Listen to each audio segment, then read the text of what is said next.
전에요.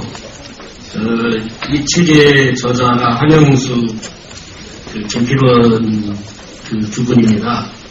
제18대 대통령 부정선거 백서. 사실 오늘 이 정책 토론에 대해서는 정말 많은 분들이 관심을 갖고 있고요. 표명을 해주고 계십니다. 저희들 사이트에도 댓글도 많이 올려주시고 그랬는데, 질의응답을 하기 전에 제18대 대통령 부정선거 백서의 저자 한영수 김필원 두 분께서 본 정책 토론에 의견을 좀 전해달라라고는 옥중 서신이 왔습니다.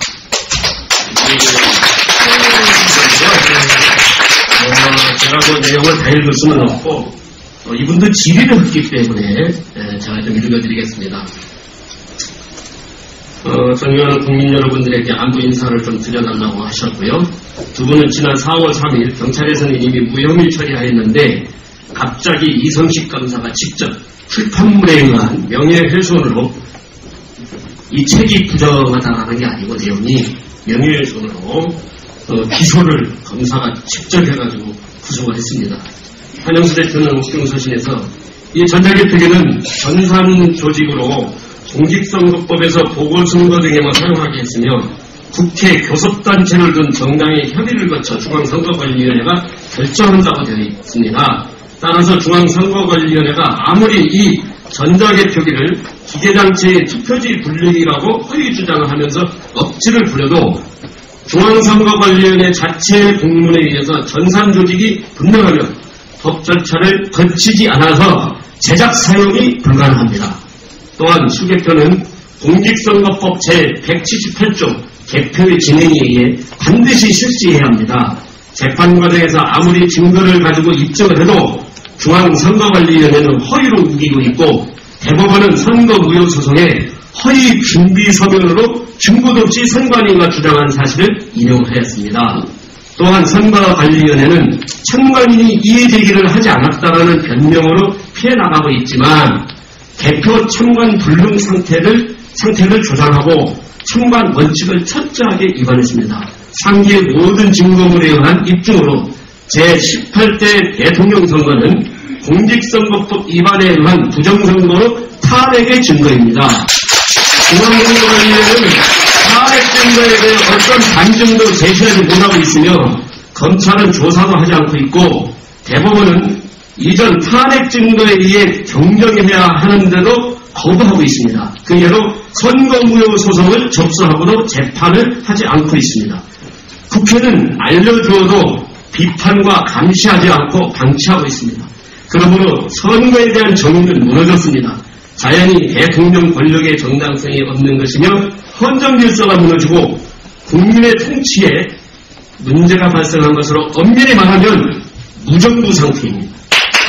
국민의 자존심은 여지없이 무너지고 어린이와 국민에게 근거 지킬 수 없는 모순에 처한 현실이 미래에 해결해야 하는 절박함만 있는데 대부분 국민들이 모르고 있는 현실이 아픕니다. 라고 하였습니다. 발제자께서는 한영수, 김필원 두 분의 옥중서신에서 밝힌 탄핵 등에 대한 견해를 말씀해 주실 수 있으면 해 주시기 바랍니다. 속히 정의가 실현되어서 두 분이 석방되시기를 바랍니다. 좋은 의견 주시고 또 질문도 주셔서 잘 경청했습니다. 제가 보는 관점에서 제가 해드릴 일은 두 가지로 요약된 것 같아요. 하나는 어떻게 하면 이 선거법을 개정할 것이냐. 아까 질문하시는 분 말씀 잘 들으세요. 이 국회의원이 법을 발의하는데 혼자 단독 발의는 하지 않습니다. 대표 발의자로서의 같이 10명 이상의 의원들 서명을 받아서 이렇게 법안을 제출하기 때문에 제가 저 말고 최소한 9명 이상 의원들을 설득해서 여기에 동조하도록 해줘야 됩니다.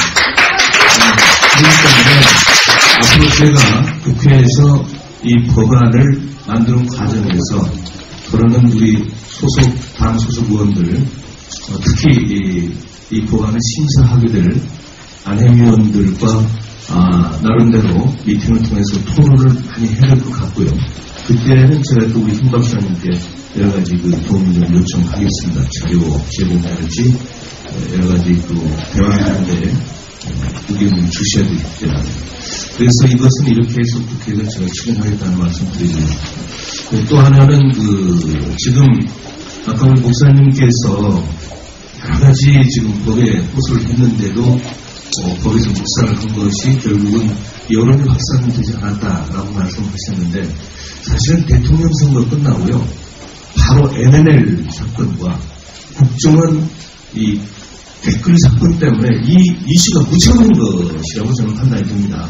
그래서 이제는 이 세월호 참사건이 해결이 되면 이 문제가 주요 쟁점이 될 수 있도록 우리 국회에서도 논의하겠지만 우리 이 자리에 계신 분들과 우리 시민사회단체가 한 목소리로 더 힘을 낼 수 있도록 한 목소리를 낼 수 있도록 힘을 모아야 될 거 아닌가 그런 생각을 갖습니다. 그래서 이제 이 대통령 선거의 이 개표 부정이나 선거 부정과 관련된 것은 가장 중요한 게 국가적으로 NLL과 국정원 댓글 사건이었거든요. 그것이 주요 국민들의 관심사였고 그것을 오히려 새누리당에서 불을 질렀다는 그런 측면에서 볼 때 이 문제를 오히려 수면 아래로 가라앉히기 위한 하나의 수책이 아니었나 이런 생각도 들어요. 맞습니다. 이런 문제들은 더 중요하게 공부하고 침착해서 더 나가겠다는 말씀드리겠습니다. 고맙습니다. 제일